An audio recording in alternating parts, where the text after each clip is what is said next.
ও যায়েদ বিন হারেসা, ও বাবা যায়েদ বিন হারেসা, চলো না বাবা, একটু শহর পল্লীতে যাব, শহরের দিকে যাব। শহরের মানুষরা যদি আমাকে নবী বলে মেনে নেয়, আমার জীবনটা সার্থক হয়ে যাবে।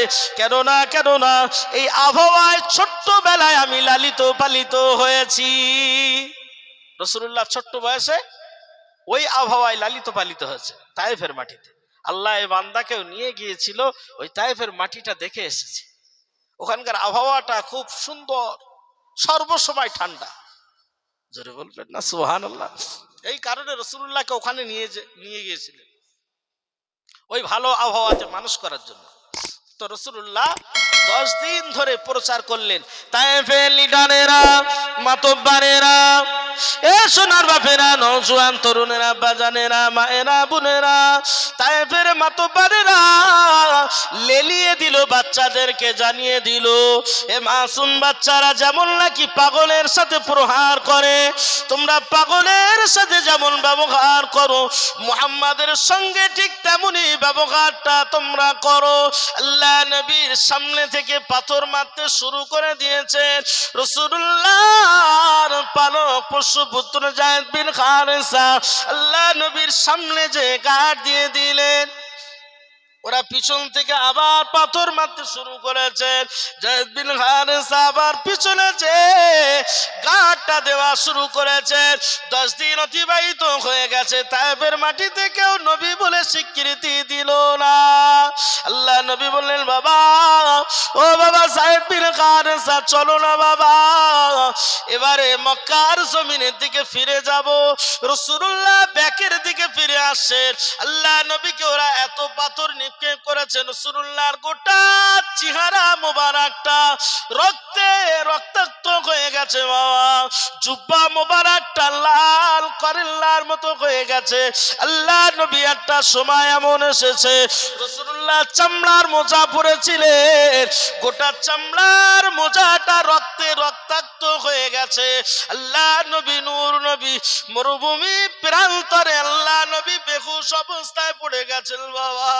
আল্লাহর নবী, মা গারা নবী, বাবারা নবী, এতিম নবী, মায়ার নবী, রাসূলুল্লাহকে কোল তোলা করে নিয়ে যায়েদ বিন হারেসা আল্লাহ নবীকে কোলের ভিতরে করে নিয়ে আর আপনার তায়েফ থেকে মক্কার জমিনে আসার পথে রাবেয়ার 2 ছেলে সায়বা, উতাইবা, এই 2 ছেলের একটি আঙ্গুর বাগান ছিল। যায়েদ বিন হারেসা ওই আঙ্গুর বাগানের ভিতরে প্রবেশ করলেন। আল্লাহ নবী তখনও বেহুশ অবস্থাতে আছে। যায়েদ বিন হারেসা রাসূলুল্লাহকে ওই আপনার আঙ্গুর বাগানের ভিতরে শুইয়ে দিলেন। মাথা মোবারকটা কোলের উপরে তুলে নিয়ে এবারে আল্লাহর কাছে দোয়া চাইছেন, আল্লাহ, ও রব্বুল আলামিন, আল্লাহ, তুলিজুল লাইলা ফিন নাহারি ওয়া তুলিজুন নাহারা ফিল লাইলি ওয়া তুখরিজুল হাইয়া মিনাল মাইয়িতি ওয়া তুখরিজুল মাইয়াতা মিনাল হায়্যি ওয়া তারযুকু মান তাশাউ বিগাইরি হিসাব। ও রব্বুল আলামিন, আল্লাহ, আপনি আরো বলেছেন, তুইজ্জু মান তাশা ওয়া তুযিল্লু মান তাশা বিয়াদিকাল খায়র ইন্নাকা আলা কুল্লি শাইইন কাদির।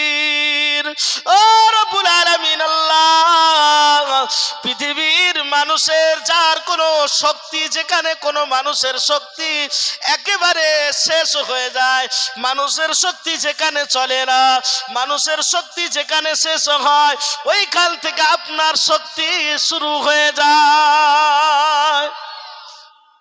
মানুষের শক্তি যেখানে শেষ, ঠিক ওখান থেকে আল্লাহর শক্তি শুরু। ইন্নাল্লাহা আলা কুল্লি শাইইন কাদির, নিশ্চয় আল্লাহ হলেন সর্বশক্তিমান। ও রব্বুল আলামিন, আল্লাহ, আপনি হলেন ইজ্জতের মালিক। আল্লাহ, আপনি হলেন বিউসুদের মালিক আল্লাহ।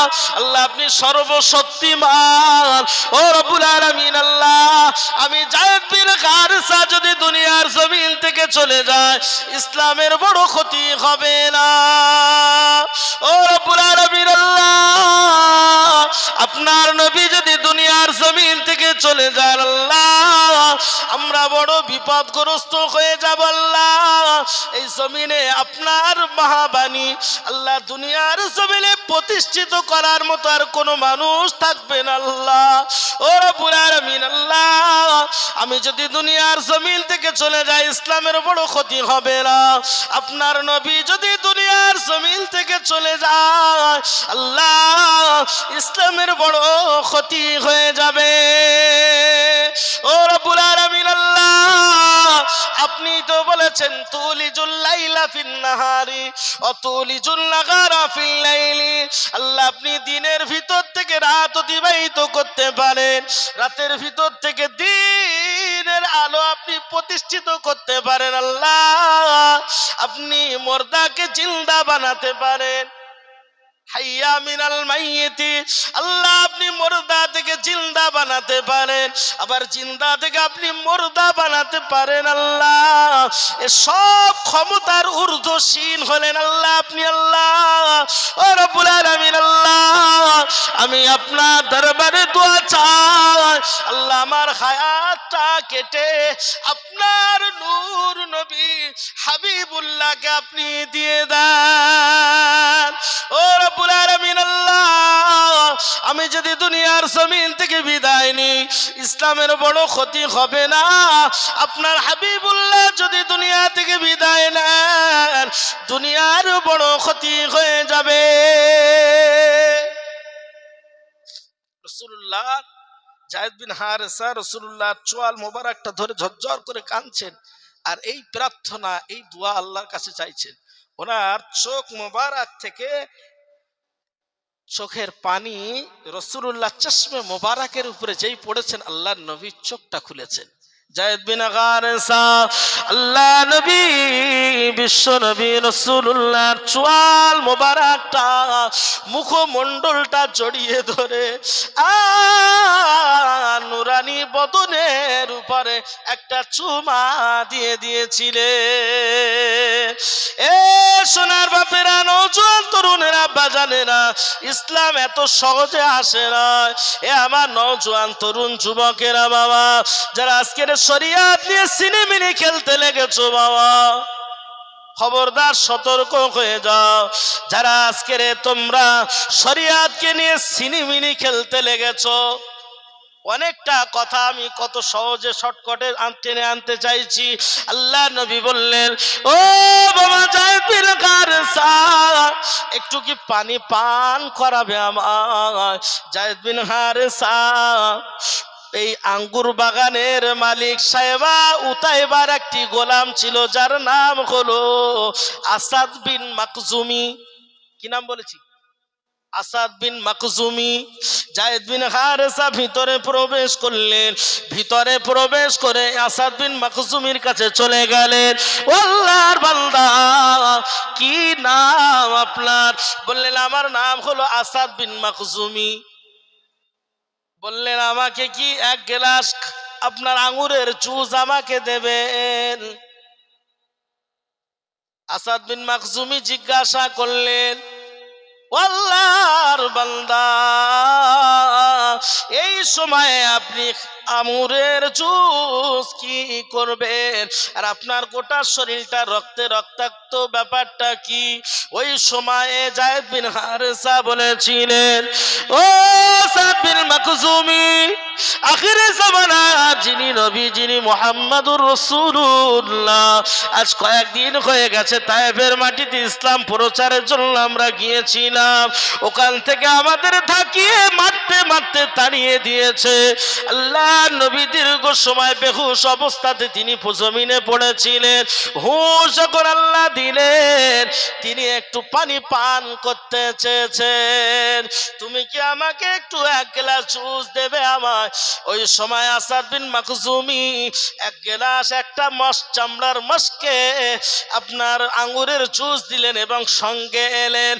আল্লাহ নবী ওই এক গ্লাস একটা চামড়ার মস্কে আঙ্গুরের জুসটা পান করে রাসূলুল্লাহ জিজ্ঞাসা করেছিলেন, ও বাবা, ও বাবা যায়েদ বিন হারেসা, ও বাবা যায়েদ বিন হারেসা, তুমি কার থেকে এই জুসটা নিয়ে এলে? আর পিছন থেকে আসাদ বিন মাখজুমি এসে হাজির হয়ে গেলেন। আল্লাহ নবী জিজ্ঞাসা করলেন, ও বাবা তোমার নামটা কি? বললেন, আমার নাম হলো আসাদ বিন মাখজুমি। তোমার বাড়ি কোথায়? বললেন, আমার বাড়ি হলো নীলওয়া দেশে। কি দেশে বললাম? নীলওয়া। আল্লাহ নবী বললেন, ও তুমি নবী ইউনুস আলাইহিস সালাতু ওয়াস সালামের গ্রামের মানুষ? নবী ইউনুস আলাইহিস সালাতু ওয়াস সালামের কথা এই আসাদ বিন মাখজুমি জিজ্ঞাসা করলেন রাসূলুল্লাহকে, প্রশ্ন করলেন। আল্লাহ নবী ইউনুস আলাইহিস সালাতু ওয়াস সালামের সব ঘটনাটা বললেন।